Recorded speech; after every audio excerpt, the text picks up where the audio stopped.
میری انتہائی قابل صدر احترام دوست کو اللہ رب العزت کے فضل و کرم اس کی توفیق اور عنایت سے جمعۃ المبارک کی ادائیگی کے لیے حاضر ہیں۔ اللہ تعالی ہم سب کی حاضری کو شرف قبولیت عطا فرمائے اور جمعۃ المبارک کی تمام برکات سے ہم سب کو مالا مال فرمائے۔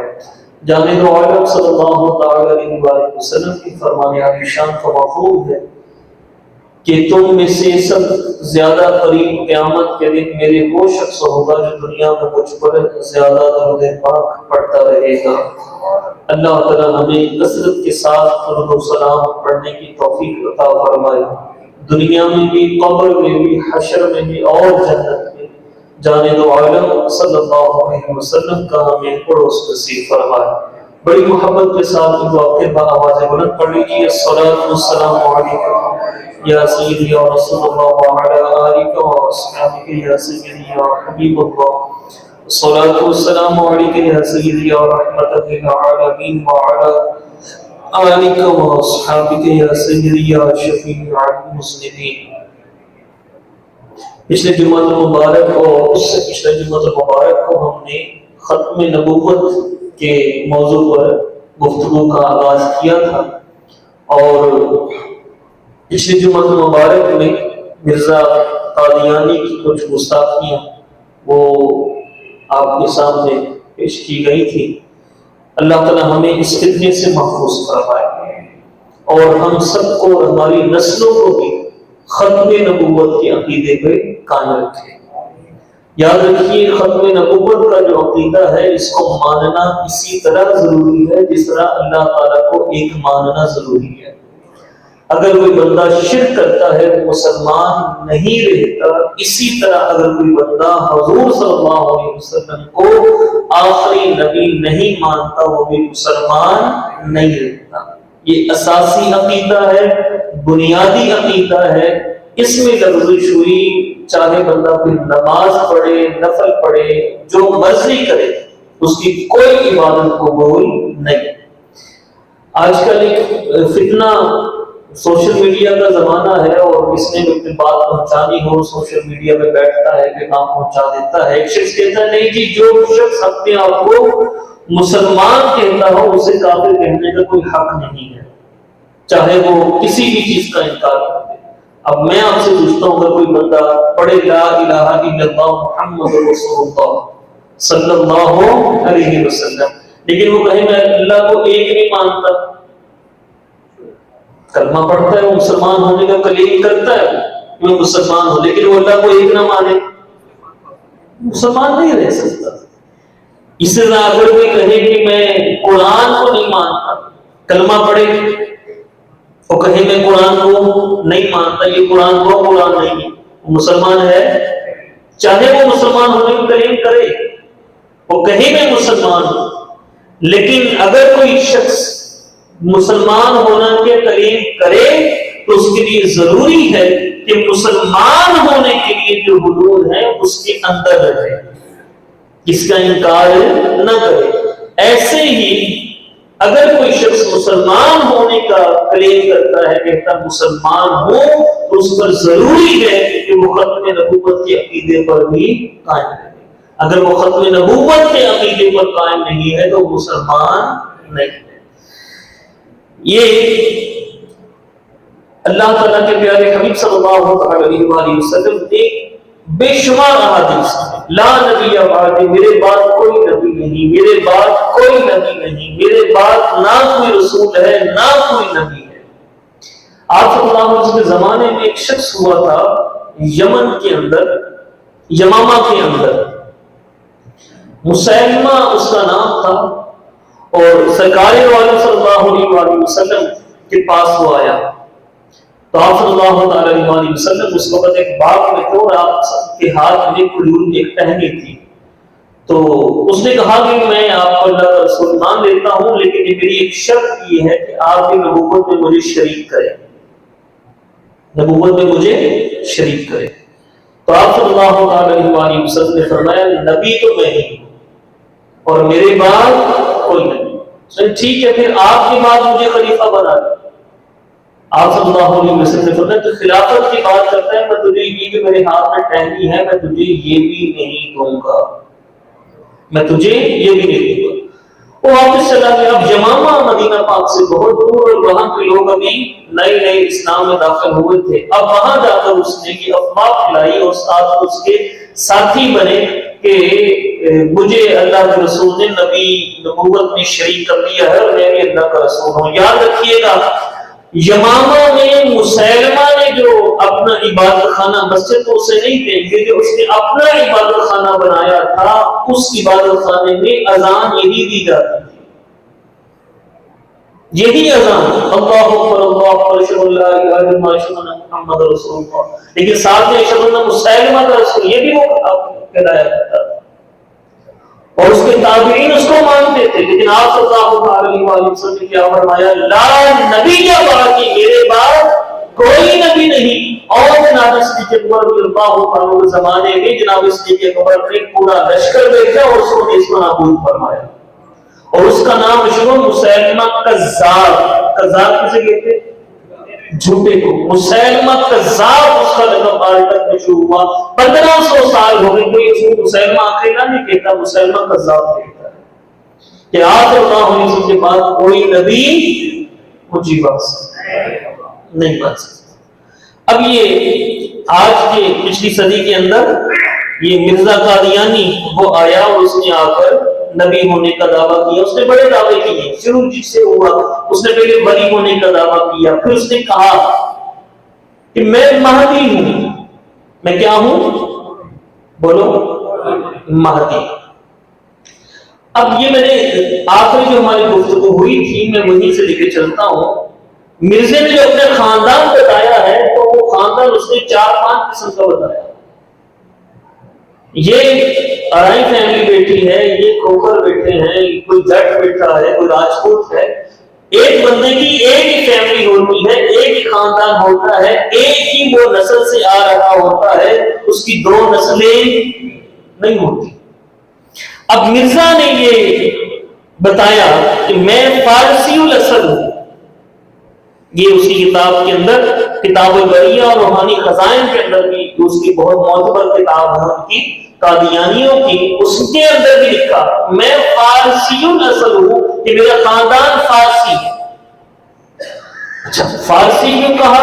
آپ صلی اللہ علیہ وآلہ وسلم ایک دفعہ بیٹھے تشریف رکھے ہوئے تھے تو ایک آیت کریمہ کے حوالے سے ایک صحابی رسول نے پوچھا حضور اس آیت کریمہ کا کیا معنی ہے؟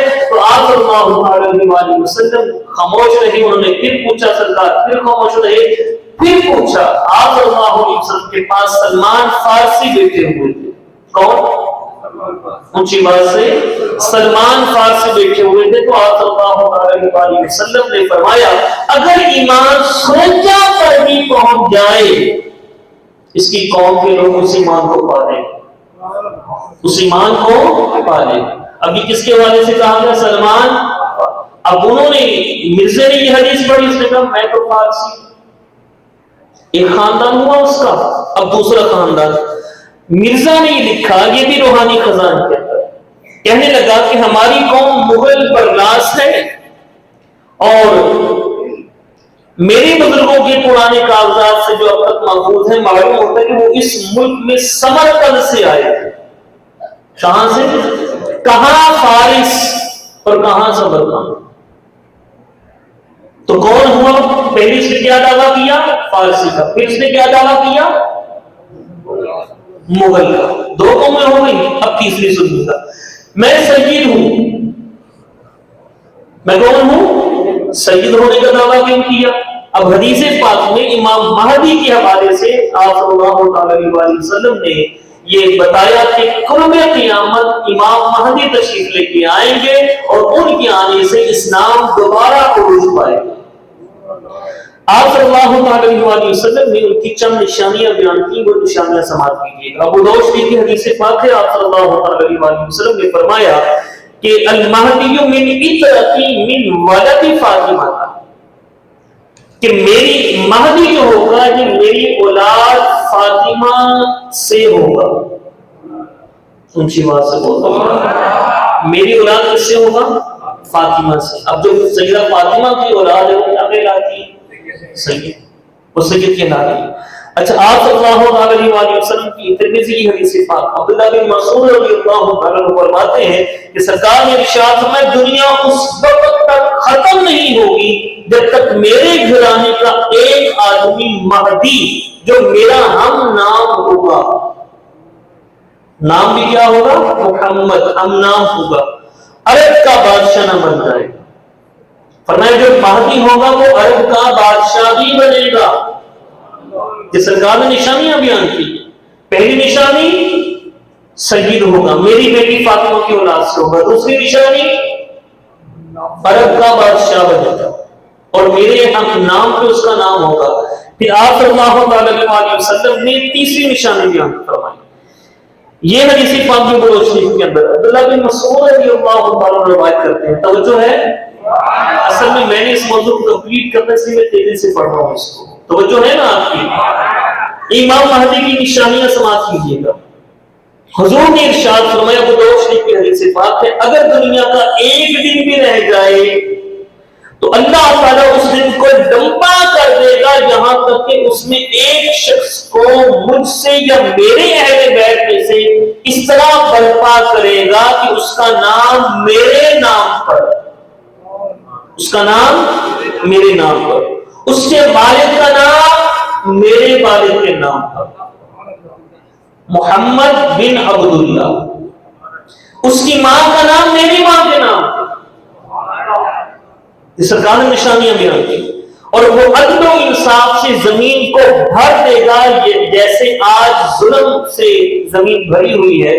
پھر آپ صلی اللہ علیہ وسلم نے ارشاد فرمایا کہ وہ عرب کا بادشاہ بھی بنے گا۔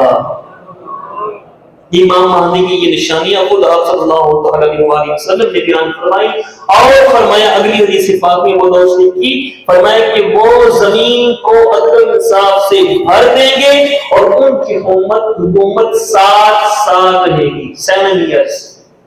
امام مہدی کی حکومت 7 سال رہے گی۔ اب یہ فضائل کس کے بارے میں آئے؟ امام مہدی کے بارے میں آئے۔ اب اس نے دعویٰ کر دیا میں ہی مہدی ہوں، میں سید ہوں، میں مہدی ہوں۔ پہلا کیا کہا؟ مغل برلاس، پھر کیا کہا؟ فارسی، اب کیا کہنے لگا؟ اونچی بات سے سید۔ پھر آگے سماعت کیجیے گا، اس نے کہا کہ میں ہی مسیح موعود ہوں۔ مسیح موعود یعنی عیسیٰ علیہ السلام کہاں تھے اس وقت؟ چوتھے آسمان تھے، اور ہمارا مسلمانوں کا عقیدہ ہے کہ عیسیٰ علیہ السلام قیامت سے پہلے زمین پہ تشریف لے کے آئے۔ یہ ہے نا عقیدہ۔ اب اس نے کہا میں وہی عیسیٰ ہوں۔ ایک دعویٰ ہو بندہ کو اس کی سوچے، کتنے دعوے کہ میں وہی عیسیٰ ہوں جس کا وعدہ کیا گیا۔ اب عیسیٰ علیہ السلام کی پیدائش کیسے ہوئی تھی؟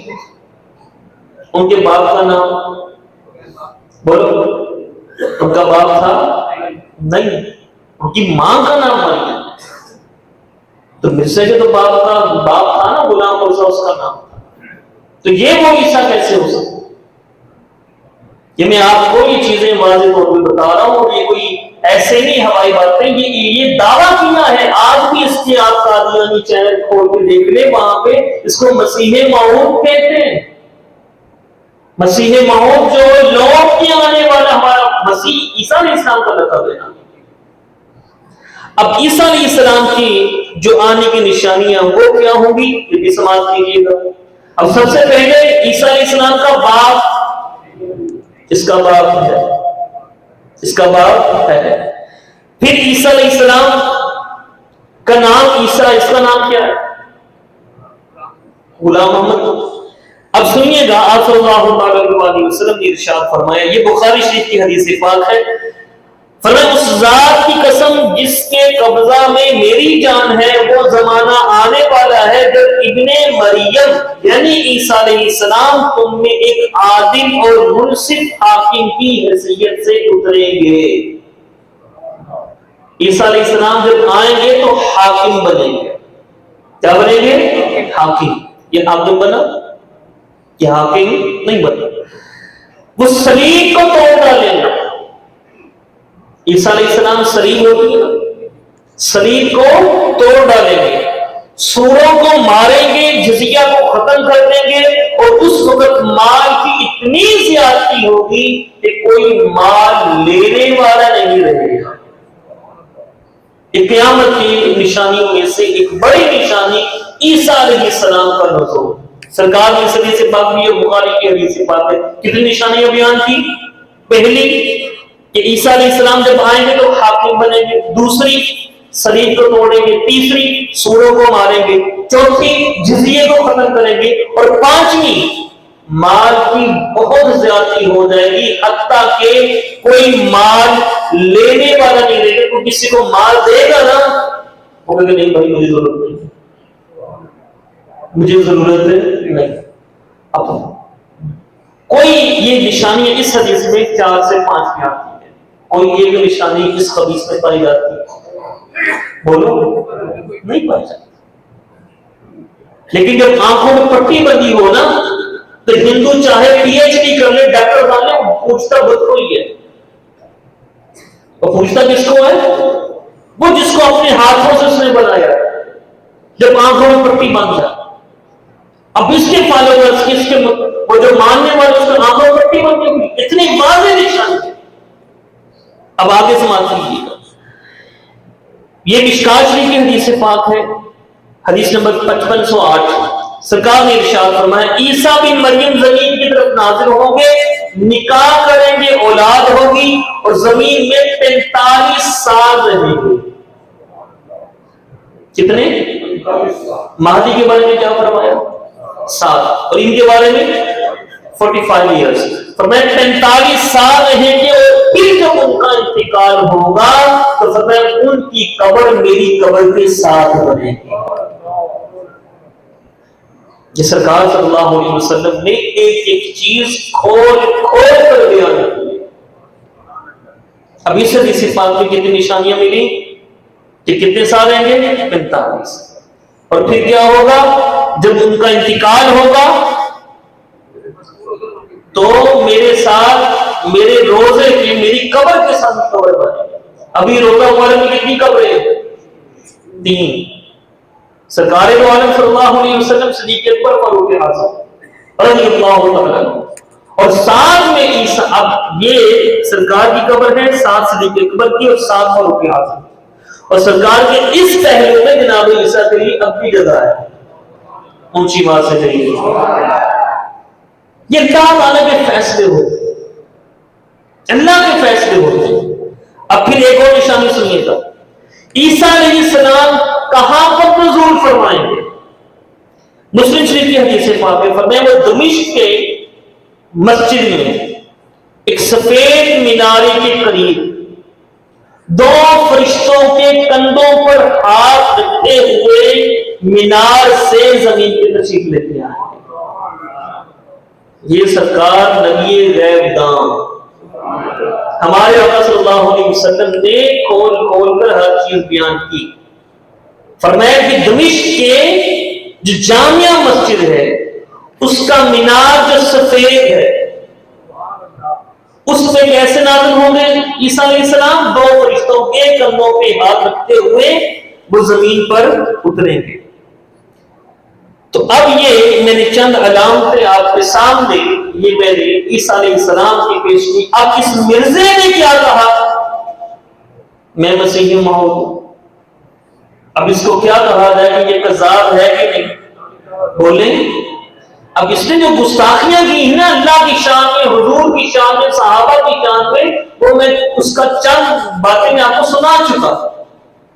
یہ علمی طور کس کا رہا ہے؟ تو دعویٰ کیا کر رہے؟ دعوے کے مطابق تیری دلیل کیا ہے؟ تو اللہ تعالیٰ ہمیں ایسے فتنوں سے محفوظ رکھے اور ہمیں ختم نبوت کے عقیدے پر قائم رکھے۔ آمین بولے۔ اب آگے سماعت کیجئے گا اسی کچھ پیش گوئیاں۔ ہمارے آقا صلی اللہ علیہ وآلہ وسلم نے جو بھی پیش گوئی فرمائی اللہ تعالیٰ نے ویسا ہی کیا۔ پیش گوئی کا مطلب کیا ہوتا ہے؟ آنے والے زمانے کی خبر دینا۔ اچھا یہ بھی 2 طریقے سے کی جاتی ہے۔ ایک ہوتا ہے بندہ اپنی علم کے مطابق، اپنی ذہانت کے مطابق، جیسے آج کل موسم کی پیش گوئیاں کر دیتے ہیں کہ بارش ہوگی، کرتے نا پیش گوئی. اب وہ کیسے کرتے ہیں؟ اپنے علم کی بنا پر. ان کو کوئی معلومات، یعنی کوئی ٹیکنیکل سائنسی وہ آلات کے ذریعے ان کو معلوم ہو جاتا ہے کہ بھئی اس وقت بارش اس جگہ پر ہوگی. اب کئی دفعہ ان کی پیش گوئیاں صحیح ہوتی ہیں، کئی دفعہ غلط ہوتی ہیں. اب جو انسان پیش گوئی کرے اپنی عقل کے مطابق، اٹکل کے مطابق، وہ پیش گوئی کبھی پوری ہوتی ہے، کبھی پوری نہیں ہوتی. بندہ ماں اولاد بڑی بیٹی ہو، تم کچھ نہیں بڑھنا کہتا نا بچے کو، لیکن بعد میں کیا ہوتا ہے وہی بچہ سب سے لائق بنتا ہے. اب اس نے کہا تھا اس کی عادتوں کو دیکھ کر. اب یہ جو پیش گوئی ہے یہ سچی جھوٹی ہو سکتی ہے، کیونکہ انسان ہے، انسان نے اپنی عقل کے مطابق معاملہ کیا، کبھی سچا ہو گیا، کبھی غلط ہو گیا. لیکن جو نبی کی پیش گوئی ہوتی ہے وہ ہمیشہ سچی ہوتی ہے. اونچی آواز سے، سب کی آواز نہیں آئی مجھے یار. نبی کی پیش گوئی ہمیشہ سچی ہوتی ہے، کسی نبی کی پیش گوئی جھوٹی نہیں ہو سکتی. آدم علیہ السلام سے لے کر ہمارے آقا محمد مصطفیٰ صلی اللہ علیہ وسلم تک کسی ایک نبی کی پیش گوئی غلط نہیں. قرآن نے جتنی پیش گوئیاں کی ہو گئی. آپ بس جھلک دوں گا.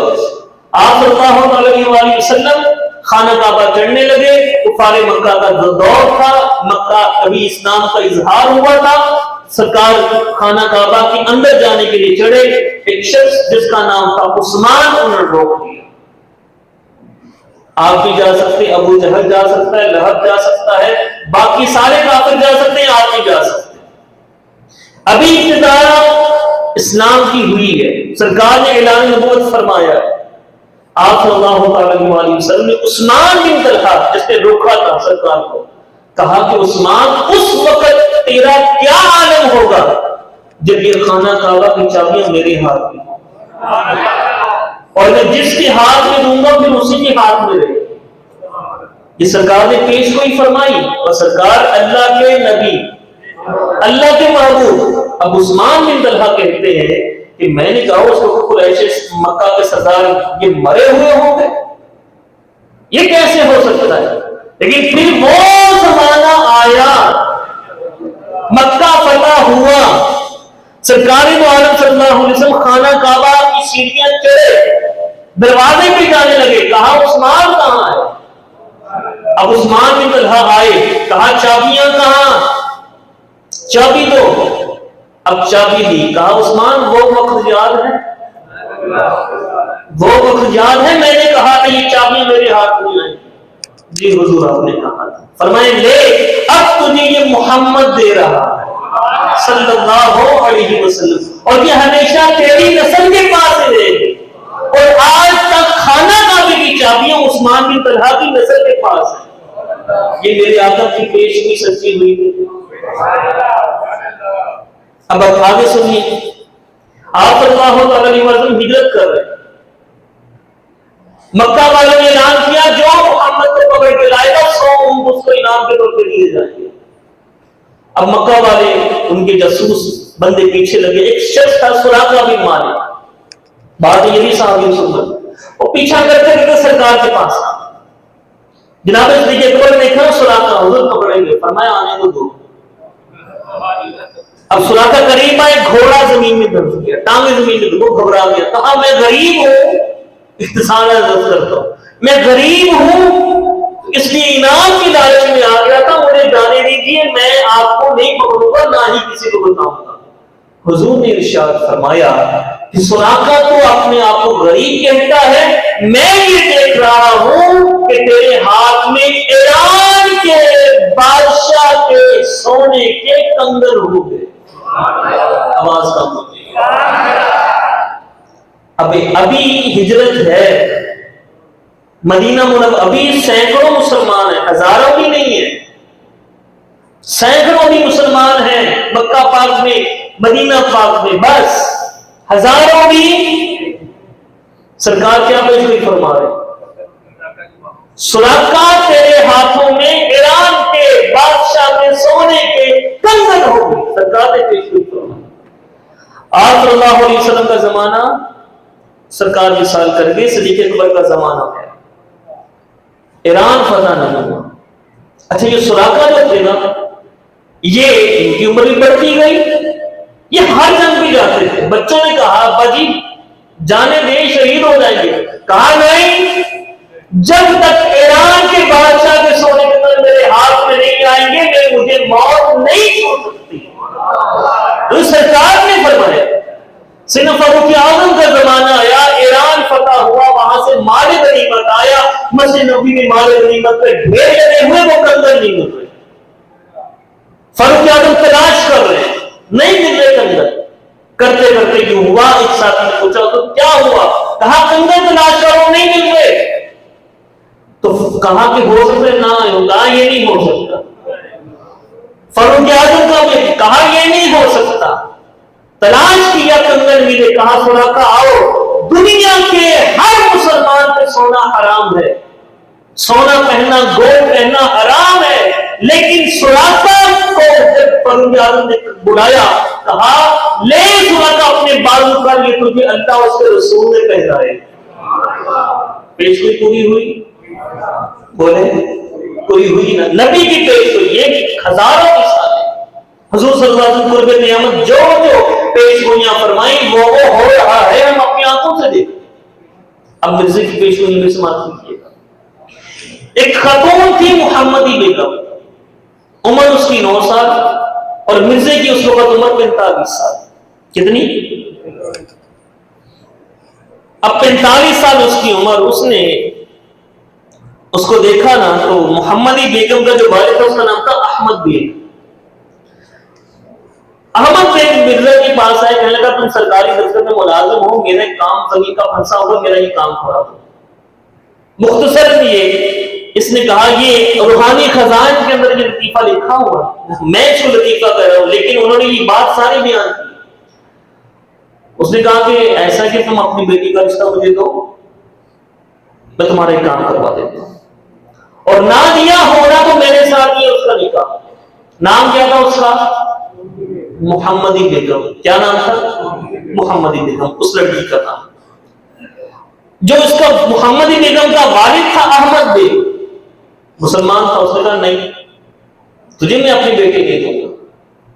اس نے اس کا رشتہ کیا سلطان محمد کے ساتھ. وہ بھی مسلمان تھا. سلطان محمد کے ساتھ اس کا رشتہ کیا. اب مرزے نے جب سنا نا کہ اس کا نکاح ہو گیا اب اس نے کیا لکھا؟ اس نے اشتہار نکلوایا. اب یہ بات تو پھیل چکی تھی کہ مرزا اس سے نکاح کرنا چاہتا ہے. تو اب مرزے نے پیش گوئی کی.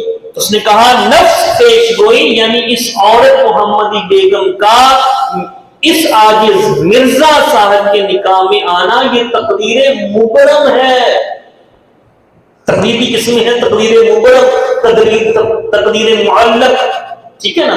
اب تقدیر معلق جو ہوتی ہے وہ آگے پیچھے ہو سکتی ہے. دعائی طلب تقدیر جو مبرم ہوتی ہے وہ پکی ہوتی ہے وہ ٹال نہیں سکتی. تقدیر مبرم جو ہوتی ہے اس نے کہا تقدیر مبرم ہے محمدی بیگم کا نکاح مجھ سے ہی ہوگا کیونکہ اس کے لیے الہام الہی میں یہ فکرہ موجود ہے لا تبدیل لکلمات اللہ کہ اللہ کی تعلیمات میں کوئی تبدیلی نہیں ہوتی. یہ بات ہرگز نہیں چلے گی.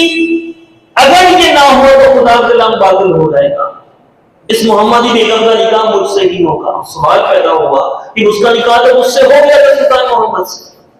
بولو ہو گیا تھا نا اس سے.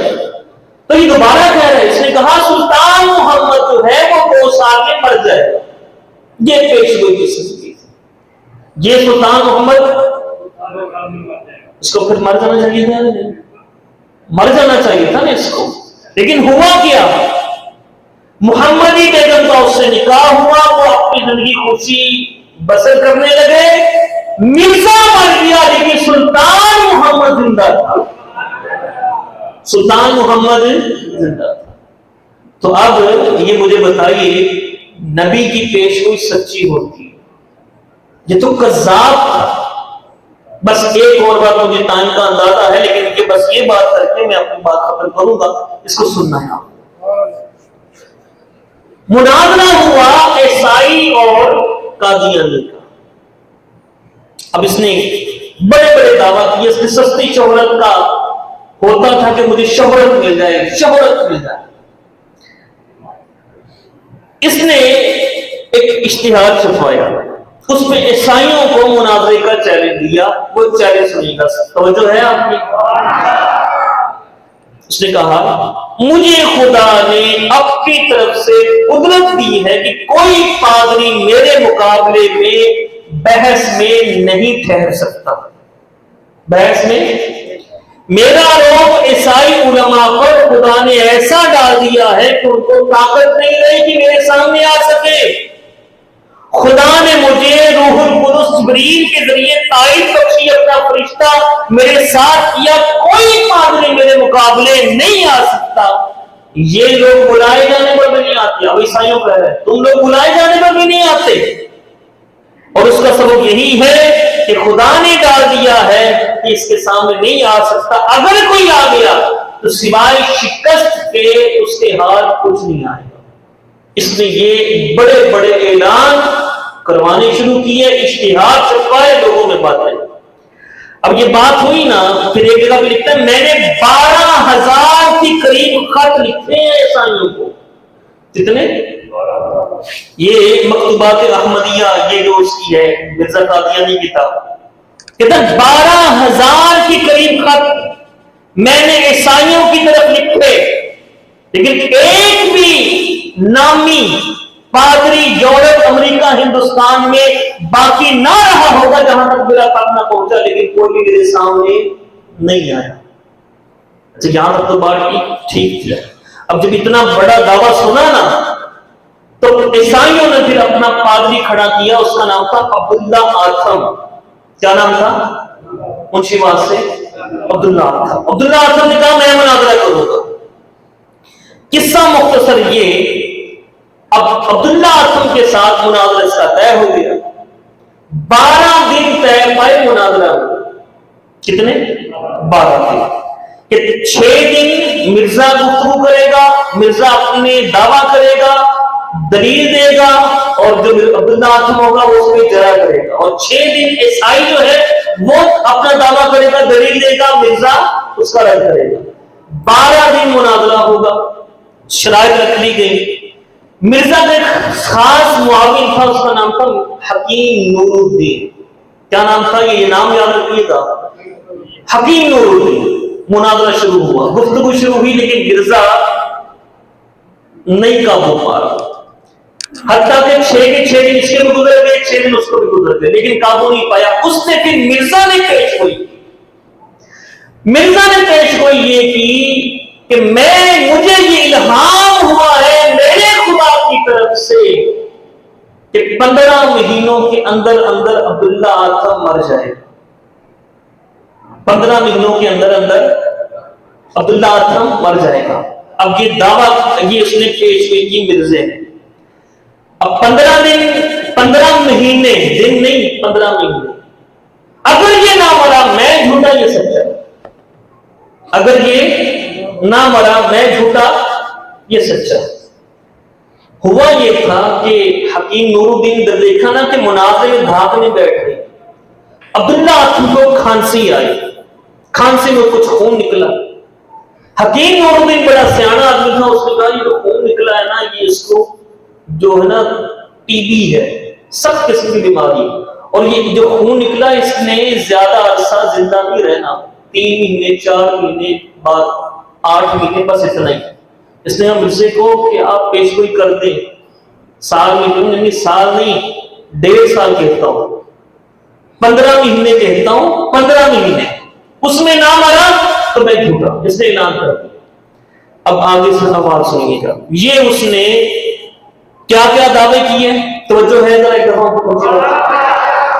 یہ کہا میں اقرار کرتا ہوں اگر یہ پیش گوئی جھوٹی نکلی، جو خدا کے نزدیک جھوٹ ہے، 15 ماہ کے عرصے میں آج کی تاریخ سے 5 جون 1893 سے بس سزائے موت حاویہ میں نہ پڑے تو میں ہر سزا اٹھانے کے لیے تیار ہوں۔ مرزا کہتا ہے اگر یہ نہ مرا مجھے ذلیل کیا جائے، روح سیاہ کیا جائے، گلے میں رسی ڈالی جائے، پھانسی دی جائے، ہر کچھ کیا جائے، میں جھوٹا ہوں جھوٹا ہوں۔ بڑا اس نے کچھ لکھا۔ کتنے مہینے؟ 15 مہینے۔ اب اللہ اللہ کر کے 5 جون 1893 سے 5 ستمبر 1894 15 مہینے بنتے ہیں۔ یہ 15 مہینے گزرنے شروع ہوئے، عبداللہ ادھم زندہ۔ اب جو مناظرہ ہوا تھا، اب مناظرہ جب ہوتا ہے آپ کو پتا ہے کہ عوام پہ پورا جو ہندوستان تھا، عیسائی بھی اور سارے قادیانی دیکھ رہے کہ بھئی کیا بن رہا ہے۔ اب مرزا کا بیٹا کیا لکھتا ہے سیرت المہدی کے اندر، کہتے کہ جب آٹھم کی میعاد میں 1 دن باقی رہ گیا، 15 مہینے پورے ہونے میں 1 دن باقی رہ گیا، تو مرزا صاحب نے مجھ سے اور حامد علی سے فرمایا اتنے چنے، کہتے مجھے تعداد معلوم نہیں کہ کتنے چنے بتائے، لے لو اس پر فلاں صورت کا اتنی تعداد میں وظیفہ کرو۔ وظیفہ کرنے بٹھا دیا، چنے لے کر اس پر وظیفہ۔ کہتے مجھے صورت یاد نہیں کون سی صورت یاد تھی، لیکن ایک چھوٹی صورت تھی جیسے علم تعالیٰ کیفیٰ فعل ربک بھی ہوتی۔ کہتے ہم نے چلو کے وہ پڑھی اور یہ دعا کی یا اللہ مر گئے عبداللہ، لیکن کہتے کیا ہوا، عبداللہ نہیں مرا۔ 15 مہینے پورے ہوئے نہیں مرا۔ اور خود یہ قادیانی کے اخبار فتح میں لکھا ہے کہ حاتم کی پیش گوئی کے متعلق جماعت کی جو حالت تھی، جماعت احمدیہ، وہ ہم سے مخفی نہیں۔ میں اس وقت چھوٹا سا بچہ تھا، میری عمر 5 سال کی تھی، مگر وہ نظارہ مجھے خوب یاد ہے جب حاتم کی پیش گوئی کا آخری دن رہ گیا تھا تو کتنے اضطراب کے ساتھ دعائیں کی گئی۔ میں نے محرم کا ماتم بھی اتنا سخت نہیں دیکھا جو مرزے ایک طرف دعا میں کر رہا تھا، لیکن وہ عبداللہ آتھم اونچی بات سے نہیں مرا۔ اب اگلا دن یہ ہوا جب نہیں مرا نا تو عیسائیوں نے اسے پھر نکالا پورے قادیان میں جلوس، دیکھو دیکھو یہ ہمارا عبداللہ آتھم زندہ ہے، اگر تمہارا یہ زندہ صحیح ہوتا قادیانی تو یہ مر چکا ہوتا۔ 15 مہینے ہو گئے اس سے اوپر، لیکن عبداللہ آتھم زندہ ہے۔ وہ اس کی تذلیل ہوئی۔ تو میرے بھائی یہ پیش گوئی جو اس نے کی کوئی اس کی پوری ہوئی؟ اور ایک کوئی میں بتاؤں آپ کو جو اللہ کا ولی بھی کرے، اللہ کا ولی بھی کرے، پھر جمال علی شاہ صاحب رحمۃ اللہ تعالی علیہ، یہ لاہور مینار پاکستان کے قریب جو مسجد بادشاہی مسجد، وہاں پہ اجتماع تھا اور مرزا قادیانی بار بار بلانے پہ مناظرے پہ نہیں آ رہا تھا۔ تو پھر جمال علی شاہ صاحب نے کہا مرزے کی تعلیمیں بہت بڑھ گئی، بہت اس نے زیادتیاں کر لی، اب میں جماعت علی شاہ پیش گوئی کرتا ہوں، کل کا دن جب آئے گا یہ دنیا میں نہیں رہے گا۔ لیکن جماعت علی شاہ اس نے 15 ماہ کا کہا تھا، انہوں نے ایک دن کہا کل کے دن اس کی موت ہو جائے۔ اگلا دن ہوا 10، یہ جو اگلا بالکل دن ہوا 8 تاریخ اس کی تھی، مہینہ 8 جولائی تھی یا مئی تھی، یہ مرا اور جہنم واصل ہوا، اور جہنم واصل ہوا۔ تو کیا ایسا شخص صحیح انسان کہلانے کے بھی قابل ہے؟ نبی تو بہت دور کی بات، صحیح انسان کہلانے کے قابل ہے؟ تو اپنے عقیدے کو مضبوط رکھیے گا۔ یہ ہمارا آج یہ موضوع ختم ہوا، یہ ختم نبوت کے اوپر الحمدللہ میں نے خطبات کیے ہیں، ان کو ذہن نشین رکھیے گا، اپنی اور اپنی اولاد کو اس عقیدے کے قائم رکھیے گا کہ ہمارے آقا صلی اللہ علیہ وسلم کے بعد کوئی نبی تاجدار ختم نبوت، مل کے تاجدار ختم نبوت، اللہ تعالی ہمیں ہماری اولاد کو اس عقیدے کے قائم رکھے۔